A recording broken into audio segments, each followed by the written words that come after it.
In a dark and spooky castle, hidden deep in the misty mountains of Transylvania, lived a most unusual little vampire named Baby Dracula. Now you might think all vampires are the same. They sleep in coffins, avoid garlic, and drink blood. But our little friend, he was different.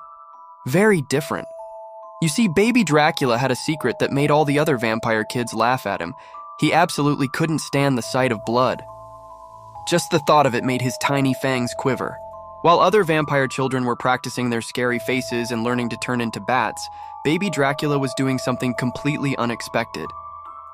He spent his days sneaking into the castle kitchen, watching the cook prepare meals for the human servants.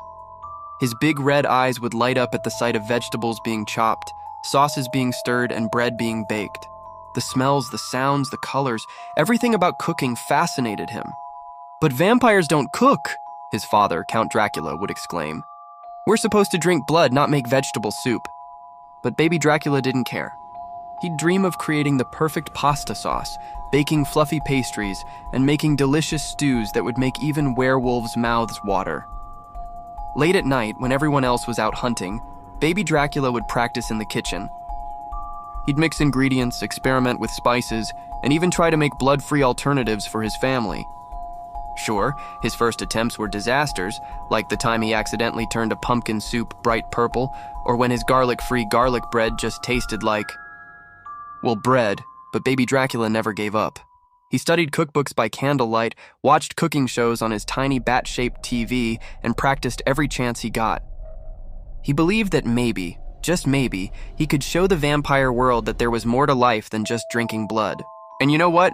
His persistence started paying off. His vegetable lasagna actually made his zombie uncle smile, which is quite a feat considering zombies rarely show any emotion. Even his ghost grandmother, who hadn't eaten solid food in 300 years, found herself floating closer to the kitchen when Baby Dracula was cooking.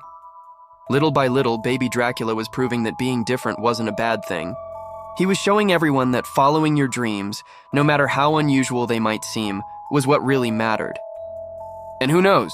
Maybe one day he'll open the first vampire-run restaurant in Transylvania. Just don't expect to find blood pudding on the menu.